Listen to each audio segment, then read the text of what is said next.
The little girl sat alone on the thick concrete steps outside Corvello Tower, her tiny shoes caked with dust, her hands trembling as she tried to hold back tears. Passers-by hurried past, their eyes fixed ahead, ignoring her completely. The security guard at the front gate didn't even glance in her direction. But then a man with calloused hands slowed down.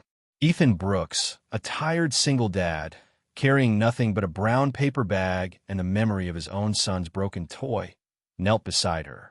He tore his sandwich in half and said gently, "You look like you need this more than I do."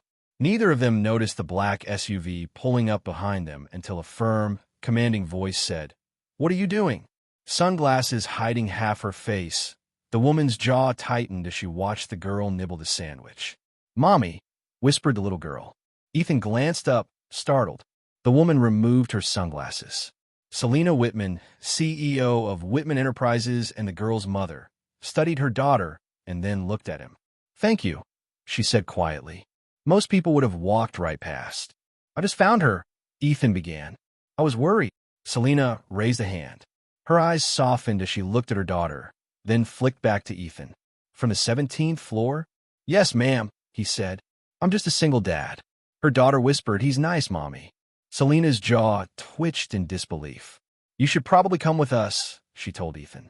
Ethan Brooks never expected life to hand him anything beyond struggle.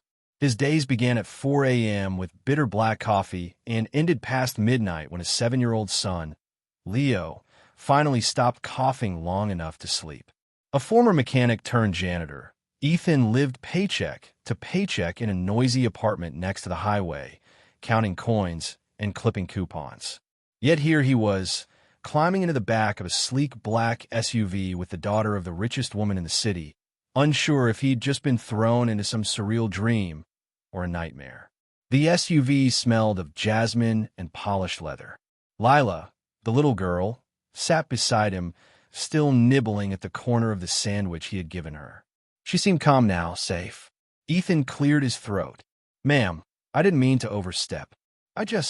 You didn't overstep," Selena said softly. "You did what most people wouldn't even consider. My daughter ran off after an argument with her nanny. Security couldn't find her. And yet somehow you did." Ethan shrugged. "I just saw a little girl alone. Figured she needed a bite." Selena tilted her head. "That was your lunch, wasn't it?" "Yeah," Ethan admitted. "But kids come first." Lila whispered, "You're a nice daddy." Selena studied Ethan for a long beat. "You're a single parent?" "Yeah. My boy's name is Leo. 7. Asthma. Loves dinosaurs and peanut butter. Rough couple of years. Lost my wife to a drunk driver. Took whatever jobs I could after that." Selena's expression shifted. Not pity, realization. "I want to offer you something," she said. Ethan's eyes widened. "You saved my daughter," Selena continued. "Not just physically, but you showed her kindness when she was scared. That's not nothing. Very few people in my company, over 12,000, would have done what you did." "I didn't do it expecting anything," Ethan said softly. "Exactly," Selena replied. "And that's why I'm offering it." They stopped in front of the glass tower of Whitman Enterprises HQ. Selena turned to him. "Come inside. There's someone I want you to meet." Ethan hesitated. "I'm still on the clock, technically." Selena smiled, a rare, fleeting curve of her lips. "I think I can make a call." Ethan stepped out of the SUV, staring up at the building. Only yesterday, he had been wiping floors and saving quarters. Now he was being escorted past receptionists and security guards who looked at him as if he were some strange VIP. Selena led him into a bright conference room. Lila skipped beside them, holding his pinky like he was already family. Selena nodded to a waiting man. "This is Nathan, my head of operations." Nathan raised an eyebrow. "Janitor from facilities?" Ethan nodded slowly. Selena continued, "He's also going to be assigned a provisional consulting position for internal culture development." Ethan choked. "I what?" "You're being hired as a consultant," Selena said flatly.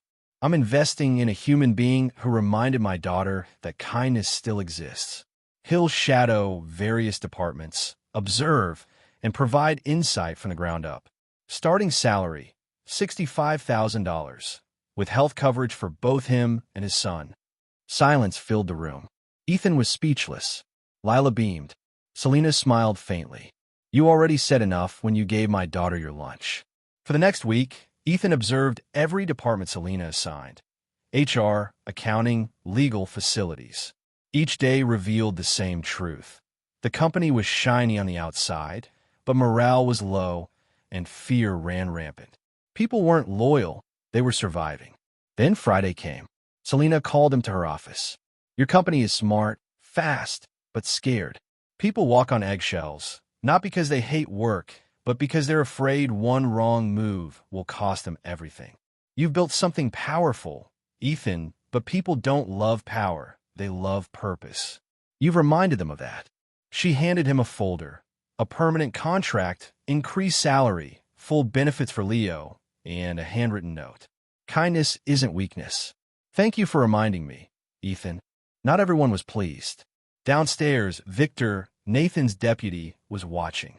Whispers started slowly. Why him? Victor had spent 15 years climbing the ladder, crafting loyalty and securing numbers.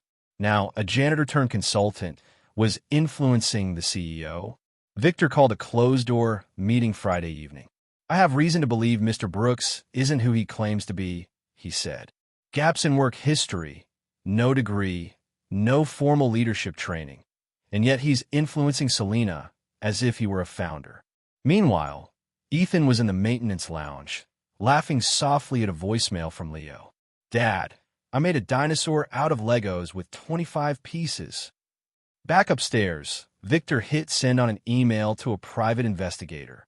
Find everything on Ethan Brooks.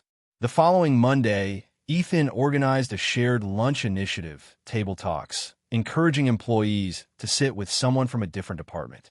By noon, the lunchroom buzzed with stories, laughter, and connection. People felt alive again. Then Victor stormed in. Ethan Brooks, he barked, holding a file. We need to talk. Selena intervened, calm but firm. Victor, not now. Victor ignored her. I ran a background check. You failed to disclose several job losses, a DUI, and that you dropped out of community college. Ethan stood still. The DUI was expunged. I didn't lie. Victor smirked. You didn't volunteer it either. Selena stepped forward. Victor, you're suspended pending review. You've forgotten something vital. People don't need perfect resumes. They need purpose. And Ethan made my daughter feel safe. Victor was escorted out. The team turned toward Ethan, not just in respect, but in trust. Lila ran up with a crayon drawing. Ethan bent down to pick it up. You're my hero, Mr. Ethan. I drew you saving my sandwich from a dragon. Love, Lila. Ethan looked up, feeling something warm and determined stirring inside him. For the first time in years, life seemed to be turning a page. Please subscribe to the channel.